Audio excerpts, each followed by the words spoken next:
Que se passe-t-il avec Maître Gims? Par cette affaire, est-ce que la France montre sa faiblesse et sa peur face aux investisseurs de la diaspora? Aux arrêts.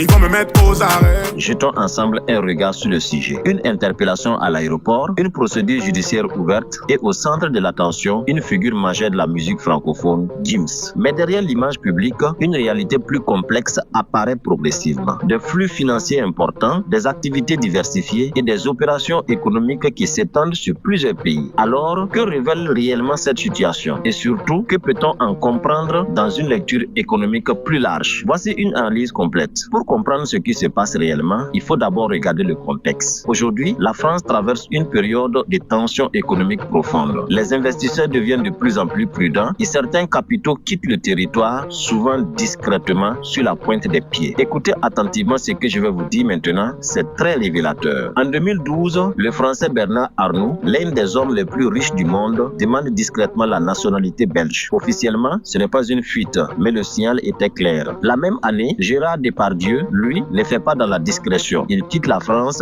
s'installe en Belgique, puis accepte la nationalité russe offerte par Vladimir Poutine. Là, ce n'est plus un signal, c'est un message. Et ce ne sont pas les seuls. D'autres l'ont fait de manière de plus silencieuse. Prenez Patrick Daery, un empire comme Altis, construit en grande partie grâce au marché français. Et pourtant, il choisit de vivre en Suisse, puis au Portugal. Il continue de faire du business en France, mais depuis l'extérieur. Et puis, vous avez Xavier Niel, fondateur de Iliad.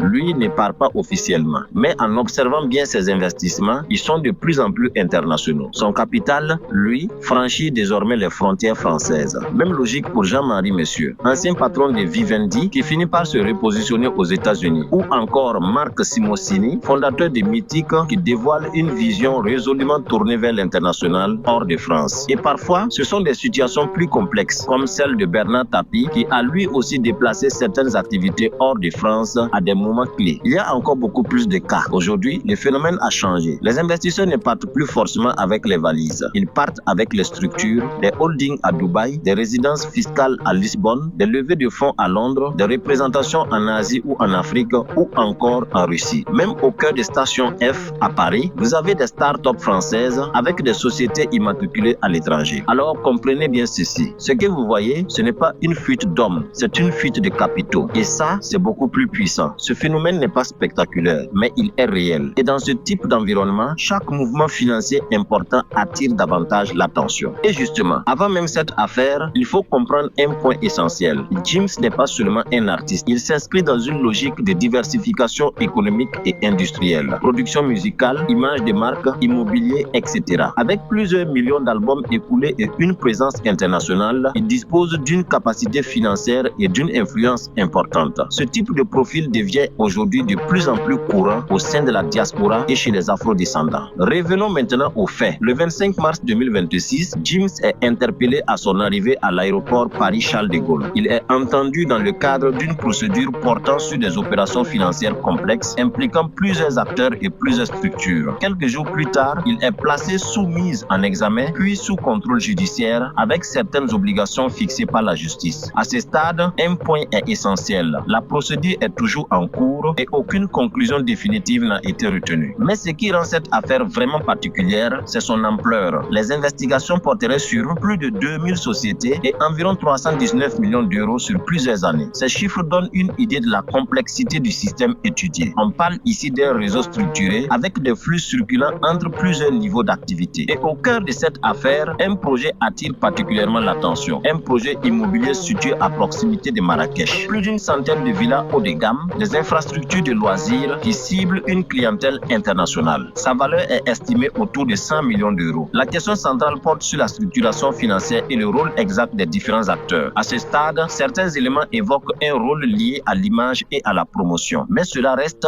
à clarifier. Mais derrière ce projet, il y a quelque chose d'encore plus structuré. Plusieurs structures économiques réparties dans différents secteurs. Ce type d'organisation est logique. Diversification, répartition des risques, optimisation. Mais plus les structures structures sont nombreuses, plus la transparence devient essentielle. Car dans un environnement complexe, la lisibilité des flux devient un enjeu majeur. Et ce n'est pas tout. Cette procédure ne concerne pas uniquement une personne. Elle s'inscrit dans un écosystème d'acteurs économiques interconnectés. À ce stade, aucune implication officielle d'autres personnalités publiques n'a été confirmée. Mais dans ce type de configuration, les relations économiques peuvent exister sans responsabilité directe, d'où l'importance de distinguer faits et interprétations. À partir de là, une autre dimension apparaît. Plusieurs informations circulent sur le montant réel, le niveau d'implication et certaines relations économiques. Mais sans confirmation officielle, ces éléments doivent être traités avec prudence. Dans toute analyse sérieuse, la frontière entre faits et perception est essentielle. Mais si on prend du recul, on comprend quelque chose de beaucoup plus profond. Aujourd'hui, un artiste devient investisseur, une image devient un levier économique et une activité créative s'étend vers des secteurs structurants. Mais cette évolution a un prix. Plus de contrôle, plus de traçabilité, plus d'exigence, plus de surveillance. Dans un monde globalisé, chaque mouvement financier peut être analysé partout. Et malgré tout ça, plusieurs zones restent encore floues. La structuration réelle des opérations et la nature exacte des flux. La suite de la procédure apportera des réponses. D'ici là, une seule posture, observer. Mais en observant, on ne s'empêche pas de s'interroger. Qu'est-ce que tout cela nous apprend vraiment? Cette affaire dépasse largement une personne. Elle révèle une réalité. Le système économique devient de plus en plus complexe. Et dans ce contexte, la clarté n'est plus une option, c'est une nécessité. Mais il y a une question encore plus intéressante. Dans un contexte où les capitaux deviennent plus prudents en Europe et surtout en France où certains flux se redirigent vers d'autres régions, parfois discrètement vers l'Afrique, chaque affaire très médiatisée peut envoyer un signal qui peut être interprété à tort ou à raison comme un appel à la prudence pour les investisseurs internationaux. Certains peuvent alors se poser une question. Est-ce que ce type d'exposition peut influencer les décisions d'investissement vers des zones comme l'Afrique?